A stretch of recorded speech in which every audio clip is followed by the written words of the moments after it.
Welcome to Blackbriar Gaming. Today we'll be looking at the Raven Guard in the next video in our How to Build a Legion series. We will cover off on the four main areas. Firstly, how the box set supports the building of a Raven Guard army. Secondly, how the Legion's special rules can be best taken advantage of on the table. Thirdly, how Rites of War impact unit selection. And lastly, whether any Legion characters, warlord traits, or the Legion advanced reaction change the way you might build and play your army. Hopefully, this is useful not only to those interested in the Raven Guard, but for all Legion players, giving them an understanding of the concepts behind army building in Horus Heresy, and an idea of what each Legion can bring to the table. I hope you enjoy. Just a quick note before we get into it, a subscribe and a like really helps us reach a bigger audience. So if you enjoy the video, please hit those buttons down below. So, how to build a Raven Guard army. First up, box set. The box set is a great starting place for Raven Guard army. Both from a build perspective and from an aesthetic perspective, the Raven Guard being the first Legion to field test and implement the Mark 6 armor on a wide scale. Mark 6 supports stealth operations, and so is perfect for your Raven Guard infantry. Raven Guard are a really flexible Legion, whose rules encourage a pretty balanced approach to army building, though certainly favour an infantry-heavy army that, depending on how you build your army, will see greater benefits in combat. Due to this, you will definitely have a use for those Mark 6 Marines, using them as either tactical squads, support squads, veteran squads, or as a base for assault squads. Depending on what options we get for building assault squads in the future, the Mark 6 with some 3D printed jump packs may be the way to go. GW, however, if you're listening, please give us a Mark 5 assault squad in plastic, and I'll love you forever. While Tartarus armor may be more suited to the nature and aesthetics of the Raven Guard, you can totally use those cataphracti in your force. They certainly get the same rules benefits from the Raven Guard Legion special rule. However, the Raven Guard Rites of War aren't particularly friendly to cataphracti terminators with their heavy subtype, so these may not see much use if you go down that route. The Raven Guard aren't too opposed to big units of Tartarus terminators or other non-jump pack infantry, so I think that a Spartan will come in handy. Having a Primarch that doesn't need it for delivery does reduce its necessity in a Raven Guard army, however. The Dreadnought will be useful in a Raven Guard army, and I'd definitely put a close combat weapon on it to take advantage of the Falcon's special rule. Maybe even two. Honestly, it's going to be a rare Legion that doesn't want to contempt a Dreadnought running around. They're just such good models, and their rules are not shabby. The Praetors are fine for a Raven Guard army, if not specifically matching the Raven Guard aesthetic. I mean, the beak is appreciated, so the loyalist-ish looking one is pretty good, and they get pretty grim during the guerrilla war that they're fighting during the Horus Heresy, so the Axe Guy even could suit nicely. But what I'd be looking to do is put a jump pack on the back of them, because you really want your Raven Guard characters to be in those beefy jump pack units, getting into assault and essentially dictating where the assaults happen and getting the charge off. So I don't know what the jump packs look like on those box set Praetors, but I'm sure it'll work. Now with that covered, let's have a chat about the Raven Guard special rule. The special rule, Shadow and Fury, and what build that supports. So, Shadow and Fury. Models with the Legiones Astartes Raven Guard special rule gain one of three special rules based on its unit type and war gear, either Talons, Falcons, or Hawks. Now, what does that mean? I won't read this out entirely, but essentially those three categories, those that go into the Talons category are your basic infantry units. Those that go into the Falcons category are your Dreadnoughts and those with the heavy unit subtype. Also those with jump packs and Tartarus Terminator armor. For those that go into the Hawks category, it is models with the special rule Raven Guard that are cavalry or vehicle units that are either flyers or fast. So your regular tanks aren't getting any special rule benefits from this special rule. Now, the special rules that go with those, so those Talons, once again, your basic infantry, if a unit composed entirely of models with the Talon special rule is targeted by a shooting attack, all models in the unit gain the Shrouded 6+ special rule if the attacking unit is more than 8 inches from any model in the target unit. In addition, all models with this special rule also gain the Infiltrate special rule. How many times can you say special rule? Infiltrate's great. Giving that to all of your regular infantry is so good. Right, Falcons Any model with this special rule may reroll all failed to win rolls of 1 in any assault phase in which they make a successful charge, even if that charge is considered disordered. This actually falls a little flat for me. It's good for certain units, certainly big unit of Horus Terminators that I was talking about before, noting that they're in this bag. However, not if you're putting lightning claws on them. Furthermore, a lot of the units that get in the Falcon category are going to get rerolls to wound from one way or another, so it's a bit disappointing. It is what it is though. And the Hawks, lastly, any model with this special rule gains the Shrouded 6+ special rule on any turn in which they run, move flat out, or move as a zooming flyer. With this benefit lasting, blah blah blah blah. The Shrouded 6+, it can be Shrouded 5+ if they've already got Shrouded. That's pretty much it. So, as you can see, these special rules give a bonus to most units, barring vehicles that aren't flyers or fast, which is, of course, most vehicles. I wouldn't be concerned about picking vehicles that fit into the requirements of the Hawk special rule, and making a thing of it in Raven Guard armies. The only fast vehicles that I could find were the Legion Saber Strike Squadrons, so not that many. And to get the Shrouded special rule, the vehicle has to be moving flat out, which is risky. You can take damage doing it, and usually degrades your shooting as well. In this way, Raven Guard naturally steer away from vehicles, both battle tanks and transports, that are made redundant for many units due to their infiltrate rules, inherent protection from being shrouded. Be mindful that many of the units that receive this Falcon special rule, this is what I talked about before, they've got shred weapons, so Lightning Claws, good example. The Dark Fury special unit that the Raven Guard get fall into this category, and they're getting shred as well. I believe all chainswords, and I could be wrong here, but I believe and I'm so close to getting the rules, that all chainswords give shred to everyone that has it, and that's all your assault squads, right? So they lose out a bit on this bonus, not that usable, but and furthermore, there's other heavy units that fall into this category that aren't going to want to be an assault. For instance, heavy support squads. They don't really care about reroll wounds to run in an assault phase that they charge. So the Falcon rule, it's just a bit flat for me, so I wouldn't worry too much about it. It does feel good though on a unit with power fists, because they're usually winning on 2s and rolling 1s hurts, so getting to reroll those is pretty nice. So those Tartarus Terminators I talked about, I'd be chucking power fists on them to take advantage of this if you think they're going to get the charge off. In this way, the Raven Guard naturally benefits an infantry-based army that wants to get close to the enemy, deep striking where possible, which I'll talk about a bit more later, and pushing for combat. Balancing this with some close-range shooting support is definitely viable, as well as dreadnoughts to back up your infantry, potentially coming down in drop pods so they don't get left behind. Now, the Raven Guard's 2 Rite of Wars are very characterful, have plenty of power behind them, and encourage some really unique army builds that further the themes we've already seen with the Raven Guard special rules. First up, let's talk about Decapitation Strike. This Rite of War reads... Oh, the fluff is so good. Alright, just the effects though. All models with the Legiones Astartes, a Raven Guard special rule, in a detachment using this Rite of War gain the preferred enemy independent character's special rule. All models in any unit from a detachment using this Rite of War assigned to a Deep Strike Assault or Flanking Assault gain the Shrouded 5+ special rule for the duration of the game term, interesting, in which they are deployed to the battlefield. In missions that use victory points, an army that includes a detachment using this Rite of War gains an additional 2 victory points for the Slay the Warlord secondary objective. Now, limitations: a detachment using this Rite of War may only include a single heavy support choice, and a detachment using this Rite of War may not take fortifications. So, what are the pros?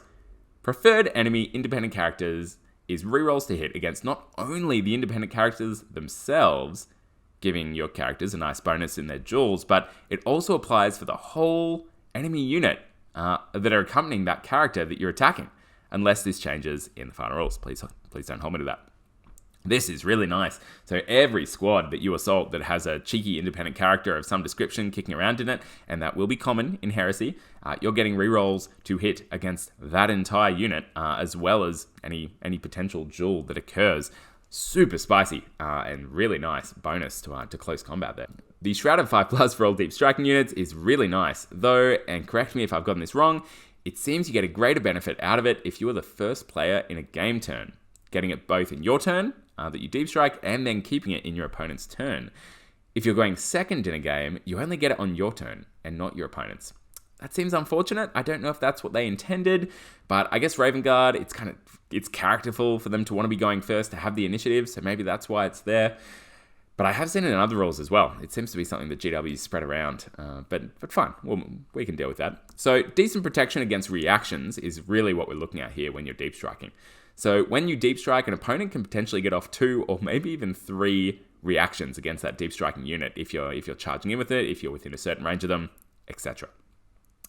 A reminder that this seems to apply to dreadnoughts that come in by drop pod as well. So you're getting shrouded not only in your assault squads and your infantry, various types that are coming in by drop pod or by deep striking through jump packs, but your dreadnoughts that you bring in by drop pod looks like they get shrouded as well, which is pretty cool. It's great protection for those units, just in case the enemy's got some sneaky reactions. They're going to pop on you before you start trying to charge in. The last bit here, the extra victory points for the Slay the Warlord, always good. 1 VP may not sound like much, but in low-scoring missions, it can really make a difference. And if nothing else, it helps you play mind games with your opponent, who may hold their Warlord back because they don't want to give away 2 victory points. And if they're holding their super choppy Warlord back, or something that was handing out buffs to their other units, and they're putting them in a bad place and not getting those buffs and not getting to do some choppiness with it, that's pretty good. And that alone is kind of worth this cool little rule. So what are the cons? Now, it does only have a single heavy support choice, which is pretty impactful. But you know what? We kind of already talked that Raven Guard armies don't really want to be taking vehicles. Most heavy support choices are vehicles. We talked about the heavy support squads aren't really getting much of a benefit in this army, so I'm not too upset about it, really. The Leviathan's probably what I want to take for this heavy support choice, if I'm going to take one at all. And once you chuck that thing in a big drop pod, you probably can't afford more than one anyway, so I'm not too upset. A Fire Raptor gunship, another great choice for this heavy support slot. Once again, super expensive. You're definitely not going to be taking more than one, and you probably can't fit in a Leviathan and a Fire Raptor gunship in the same army. So, look, both good units, both good choices. Once you chuck them in there, and you're filling it out with all the kind of infantry that are doing what the Raven Guard wants to be doing, it doesn't feel too bad. The fortifications, I don't really care about at all. That's fine. Makes sense. They've put it in there for a narrative reason. I don't see myself taking fortifications unless we shockingly get some amazing rules for them or some amazing models. Wait and see. So what are the impacts here? So I really want to focus on deep striking units with this Rite of War for obvious reasons. The Shrouded, of course, and whatnot. So you're looking at assault squads, you're looking at destroyers with jump packs, you're looking at any unit that can take a drop pod. Really any unit if you're able to chuck them in one of those claw drop pod boys. Noting that gets pretty expensive pretty fast. Flyers that can deep strike. Now, not all flyers can deep strike. The Xiphon enters in a slightly different way, but the Storm Eagle and the Fire Raptor are good to go for this army. Land speeders and jet bikes can also deep strike, so they're great in this list for some heavy firepower that is still deep striking, though admittedly not optimal from a Shadow and Fury perspective. Bonus to Shrouded if they're moving super fast, not that great. I want them to be shooting, right? Dark Fury squads are made for this army, both rule-wise and from a narrative perspective, so you definitely want at least one of these kicking about. Dark Fury squads being the Raven Guard special jump pack unit that you can take. They are going to absolutely rip Marines apart in close combat. They're good, and they're really characterful, and they're getting all the benefits that you want to be getting from this Rite of War. Korax. Now, Korax can deep strike, so if you want to include him in an army, he definitely has a place in this Rite of War.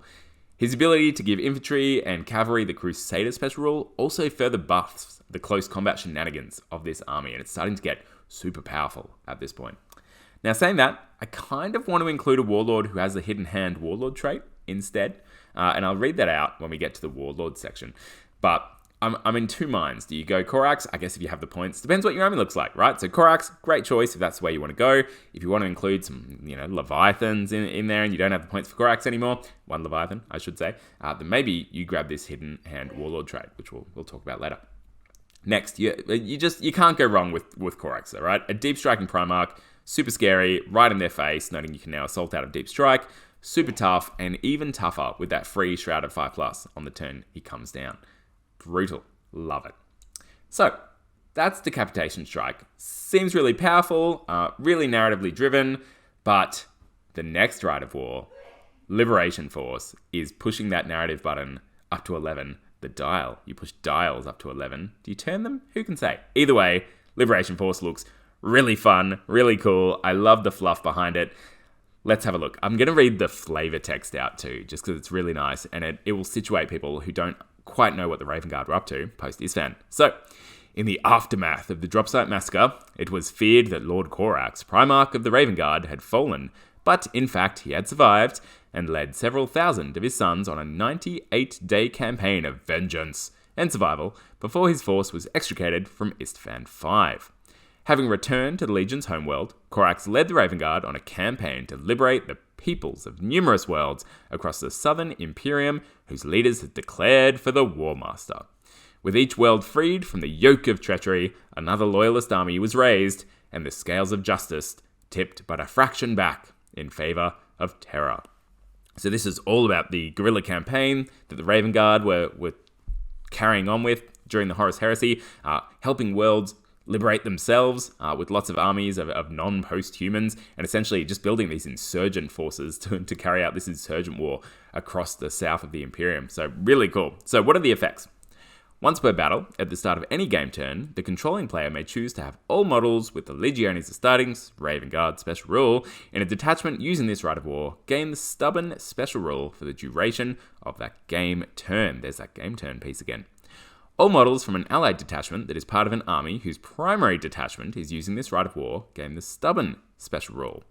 Now that allied detachment, we'll get to it in the limitations, but it has to be a Solar Auxilia or Imperialis Militia allied detachment. So they're stubborn all the time. Lastly, for the benefits here, all models in a unit composed entirely of models with the Legiones Astartes special rule, Raven Guard, gain the Hatred Everything special rule, while at least one model, just one model from that unit, is within 6 inches of any model from an allied detachment in the same army. That's going to be a huge amount of the battlefield, and that's really good. Hatred Everything. That's awesome. Rerolls to hits, people. Now, limitations. A detachment using this Rite of War may not include any models with the slow, heavy, artillery, bombard, or automated artillery subtypes. Ooh, big hit. Next, a detachment using this Rite of War must have the Loyalist Allegiance. And this Rite of War may only be selected for a primary detachment. And lastly, as I said, an army whose primary detachment is using this Rite of War must include an allied detachment that is selected from the Solar Auxilia or Imperialis Militia army list that includes at least 4 units. Right, so what are the pros here? Stubborn for a game turn. Noting that game turn, once again, you want to be going first. It's awkward. Why would they make it game turn? That's fine. Well, they could have said until the start of your next turn. We've seen that so often from GW, so making it game turn just seems weird. Am I missing something here? But whatever, you want to go first. So, stubborn for a game turn for all of your Astartes is really nice, though once again, seems to, as I said, weirdly benefit going first. Stubborn is going to be very useful in the new edition, with leadership modifiers flying around the battlefield, especially from those enemies causing fear, and combats being decidedly brutal in this edition. Legions are going to live and die on those leadership checks at the end of combats. There is nothing worse than losing combat by 1 or 2 unlucky wounds and having a massive expensive unit wiped off the table from an unlucky leadership check. Even better, the entirety of your mandatory allied detachment, which must be those humans, is stubborn, all of them, and at least 4 units of them for the whole game. This is going to allow you to make some really nasty tar pits for enemy assault-based legions, tying up their expensive units while you pick off the vulnerable parts of their army and then counter assault with your spicy lightning claw wielding crazy jump pack dudes. Hatred on Astartes units within 6 of your allied detachment sounds a little circumstantial, but noting that it's kind of any model from each unit, it should cover a pretty broad area of the table, and you're definitely going to be getting it off, which is going to be powerful when you do. The key will be using big blobs of basic human wretches to soak up charges, all those militia, and countercharge with your super bird-themed killers. So, I really like this Rite of War. It is so fluffy. The narrative is just really nice, and the way they've written these rules to match that narrative is beautiful. It supports the Raven Guard doing what they want to be doing, while also being a great excuse to include some of the new, good-looking human-shaped miniatures we've seen coming out of GW. I absolutely love those Ashwaste Nomads. I think they're so good, and seeing those as a bit of a militia insurgency kind of situation, I think would look so cool against those clean-cut Raven Guard. Now the cons. The limitations on this are pretty significant, though kind of support what we've already identified as the Raven Guard's optimal playstyle. You can definitely still build a decent Raven Guard army to this Rite of War, but you lose out on a bunch of fun stuff. The heavy limitation in particular is the big one for me. It means you can't use Cataphracti Terminators that you get in the box set, which really hurts. I would have thought about that if I were GW. There's also a bunch of other units that have heavy breaches. For example, there's heavy support squads. There's lots. So my advice would be probably not to build only to this Rite of War and uniquely to this Rite of War, but perhaps just keep it in mind as a fun alternate way to play for a more narrative game. The impacts on model selection. As I've already discussed, you lose out on a lot of units. So be it, but you're getting the benefits from the usual Raven Guard suspects we've already mentioned. This Rite of War also isn't necessarily focused on the deep strike style of play that Decapitation Strike is, so it gives you a bit more flexibility in the way you play your games, which is always nice, instead of just dropping everyone in and going ham on those post-deep strike charges. Expensive units, like big blobs of Tartarus Terminators or 20-strong Despoiler squads, I think would be super spicy. They really like this Rite of War. Stubborn is really helpful for these expensive close combat units so that you don't lose them to an unlucky assault phase. So take the opportunity where you get it to include these kind of units in an army. Getting Hatred on these units really pushes them over the top too and makes them quite powerful. If you want to include vehicles, like that new plastic Spartan you've just found yourself with, this Rite of War will not hold you back, but you're spending points on units that won't gain any benefits from either this Rite of War or the Raven Guard Legion special rules. Saying that, a big unit of Tartarus Terminators in a Land Raider Spartan seems like a really solid option here, so that's fine. The Despoilers will get infiltrate if you include them, so you don't need to worry about transports for them, so it's more just those Terminators, essentially, and the only ones you can take are Tartarus. They're probably the only ones that want to be jumping in this Spartan, because everyone else you take in this list is either infiltrating or jumping around in jump packs. Now, I hear Contempted Dreadnoughts with double close combat weapons really like Hatred, so consider a couple of these big boys to back up your infantry rather than going down the tank route. That'd be my advice. Assault squads, Dark Fury squads will of course be mandatory in this list, just like any Raven Guard list. Making sure you're getting to where you need to be on the table to make sure you're backing up your allied detachments in the assaults that they get into to take advantage of Hatred. High movement on these units is going to be really key to be where you want to be to take advantage of this Rite of War rules.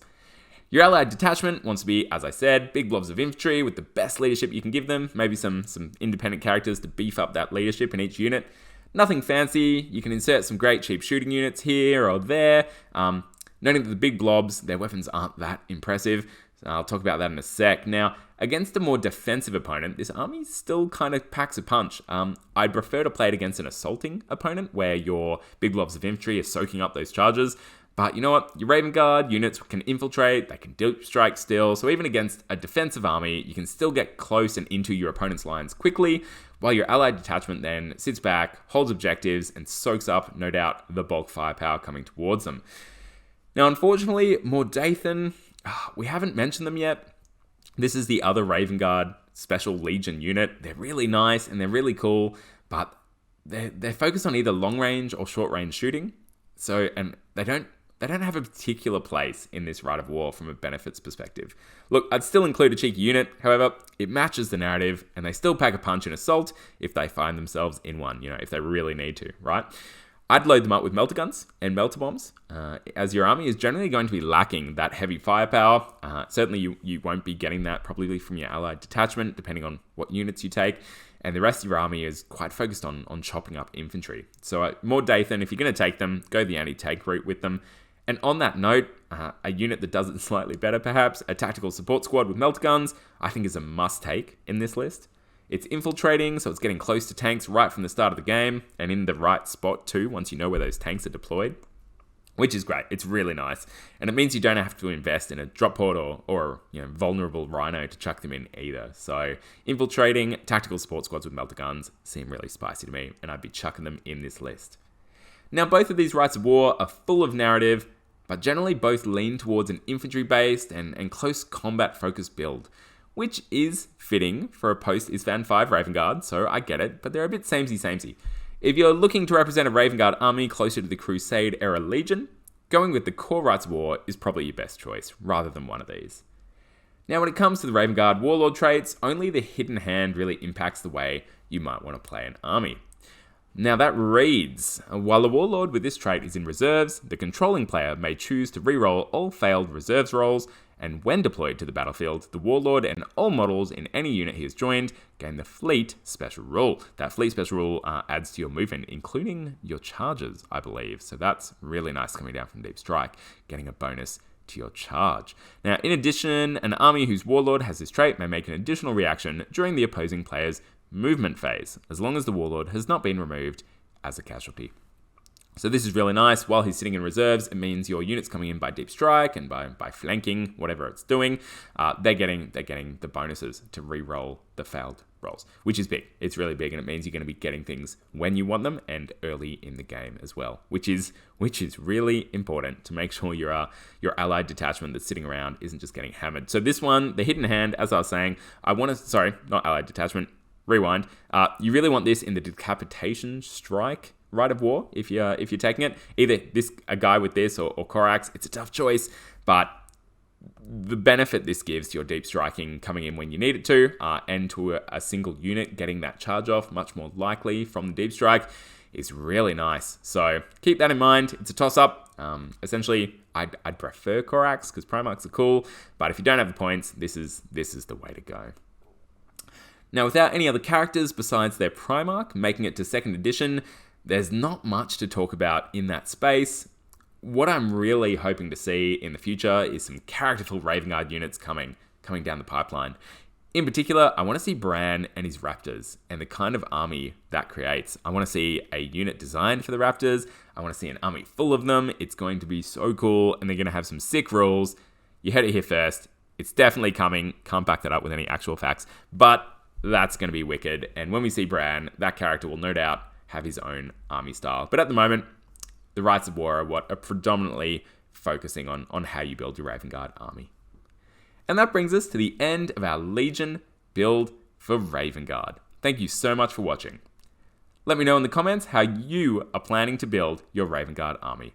Are you going down the full Legion Rite of War direction with the really narrative stuff they're doing, or are you building a bit more of a balanced army, taking better advantage of those Legion special rules? Let us know in the comments below. Importantly, make sure to keep rolling those dice and getting hyped for Heresy.